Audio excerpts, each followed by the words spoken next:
우리 집은 뒷산으로 이어지는 길가 근처에 있었고, 그곳에는 신당 하나가 있었다.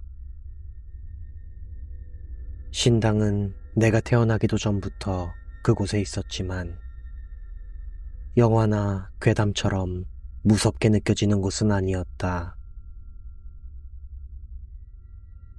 사춘기를 겪던 시절 늦은 밤까지 도서관에서 빌린 소설을 읽고 있었을 때 살짝 열어둔 창문 너머로 무언가 탁, 탁 거리는 둔탁한 소리가 내 방으로 새어 들어왔다. 소리는 신당 쪽에서 들려오고 있었고 난생 처음 겪어보는 일이었다. 추리소설을 읽고 있어 그랬는지는 몰라도 이상한 생각이 들었다. 살인범인가? 시체를 묻으러 찾아온 건가? 아니면 귀신인가? 말도 안 되는 상상의 나래를 펼치다 보니 덜컥 무서워져 이불 속으로 숨어들었다. 그 소리는 30분 정도 계속 이어졌다. 다음날 부모님께 물어봐도 그런 소리는 듣지 못했다고 말씀하셨다. 학교로 가는 길 잠시 신당을 들렀다. 신당에는 특별한 점이 없었지만 신당 뒤로 이어진 길목에서 왜인지 모르게 낯선 위화감이 느껴졌다. 신당 뒤로 이어진 좁은 산길은 500살도 더 먹은 신목이 있는 산중턱 공터로 이어져 있다. 아이들 사이에서는 혼자 다가온 사람을 잡아먹는다. 신목을 만지면 산에서 영영 길을 잃는다. 신목을 보기만 해도 귀신이 보여 신내림을 받아야 한다 등 여러 소문이 돌고 있기도 했다. 그 소리는 그날도 그 다음 날도 계속해서 똑같은 시간에 울려 퍼졌다. 학교에 가서 친한 친구들에게 그간의 일을 들려주자 나랑 가장 친했던 A와 B군이 흥미롭다며 이번 주말에 우리 집에서 자면서 함께 그곳을 가보자고 나섰다. 혼자서는 무서웠지만 나 역시 친구들과 함께라면 괜찮을 것이라 생각했다. 주말 밤 나와 친구들은 신당이 바로 보이는 숲을 속에 들어가 그 소리가 들리기를 기다렸다. 뭔가 긴장이 되면서도 마치 탐정이 된 것처럼 흥분되기도 하였다. 그렇게 잠복을 한 지 1시간쯤이 지나서 그 소리가 다시 들려오기 시작했다.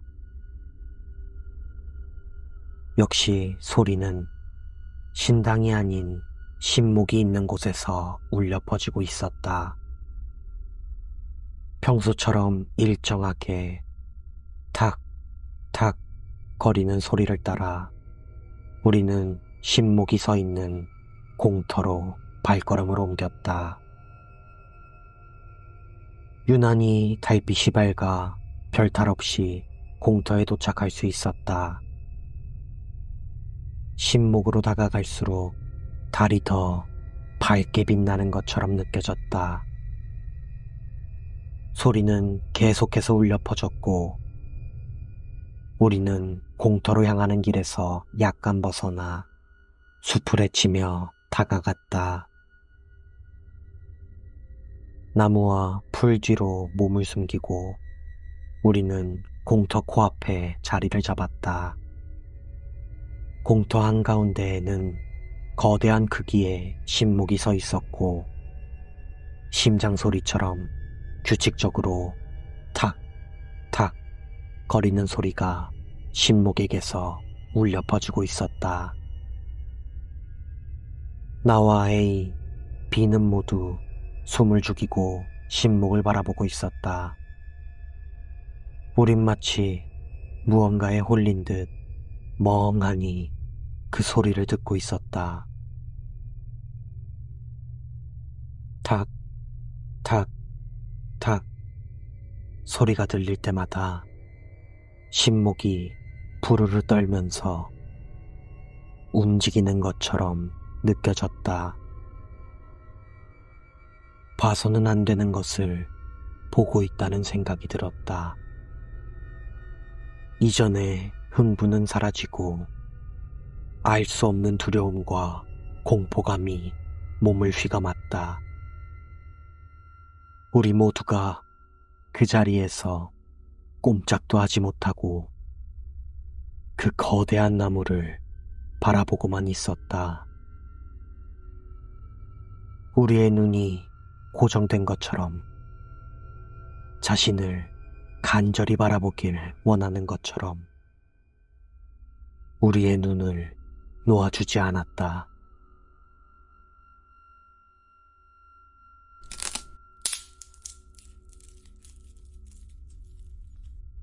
A가 밟은 나뭇가지였다.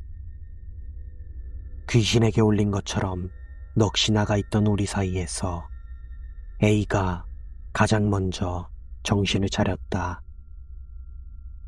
뒷걸음을 치다 밟아버린 나뭇가지 소리에 나와 B도 정신을 차릴 수 있었다. 서로 바라본 얼굴에서는 두려움이 가득 차 있었다. 하지만 그 나뭇가지 소리를 들은 건 우리뿐만이 아니었다.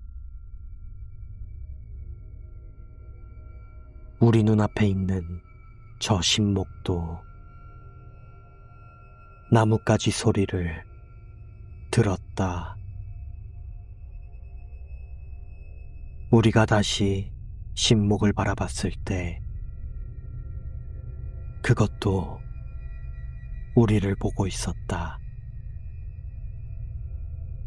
신목의 기둥이 쩍 하고 갈라지고 달빛 아래로 선명하게, 그것이 우리를 훔쳐보고 있었다. 뛰어! 그건 본능적인 외침이었다.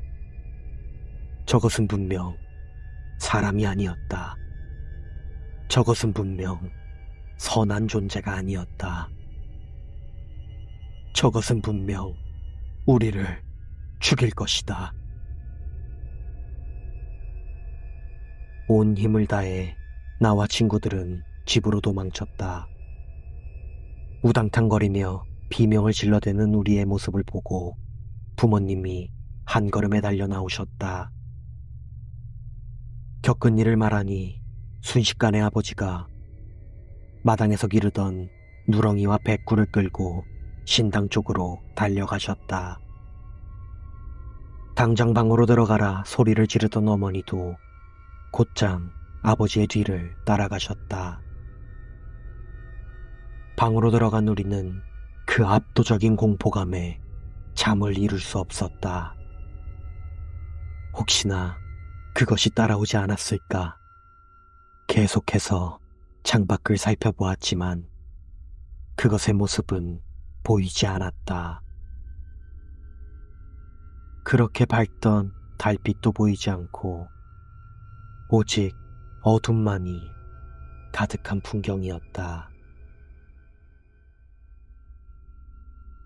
다음날 아침이 되었을 때까지도 나와 친구들은 제대로 이야기를 나누지 못했다. 돌아온 아버지의 말을 따라 A와 B는 집으로 돌아갔다. 부모님은 내게 별다른 말을 하지 않았다. 나도 물어보지 않았다. 분명 알고 계신 거겠지. 어떻게 모였는지. 하지만 난 그 사실을 알고 싶지 않았다. 그날 이후로 신당에는 가지 않았다. 집을 나갈 때도 신당을 지나칠 때면 일부러 반대쪽을 바라보거나 빠르게 달려서 지나쳤다. A와 B도 약속이라도 한 것처럼 그날 일은 꺼내지 않았다. 그리고 B가 죽었다. B의 갑작스러운 죽음에 충격이 너무나도 컸다. 나는 죽은 B에게 죄책감이 느껴졌다. 그의 죽음이 내 책임인 것 같은 기분이 들었다. 울상인 내 얼굴을 본 A는 살며시 내 어깨 위로 손을 올렸다. 아버지가 말하지 말라 했는데 너도 알아야 될 것 같아. 우리가 그날 본 거. 이어지는 A의 말은 믿을 수 없었다. 너무 터무니없는 이야기였으니까. B는 신목 아래에서 죽어 있었대. 심장마비로 죽었다는데 왜 거기서 죽었는지는 몰라. 근데 마을 사람들은 모두 B가 죽을 걸 알고 있었대. 그날 이후로 너와 나 그리고 B 한 명은 책임을 져야만 하는 운명이었대. 보면 안 되는 것을 보고 있다는 기분. 그날 밤 너희 아버지가 끌고 간 진돗개 2마리가 그 목숨값을 다했지만 한 개가 부족했어. 그리고 그것이 택한 게 B의 목숨이었고, 그냥 그런 거야. 그냥 그렇게 편하게 생각해야 해. 장례식을 찾아온 그 누구도 슬퍼하지 않았다. 오히려 담담하고 차분하게 알고 있던 사실을 받아들이고 있을 뿐이었다. 꺽꺽거리며 울고 있는 것은 오직 나와 A, 우리 둘뿐이었다.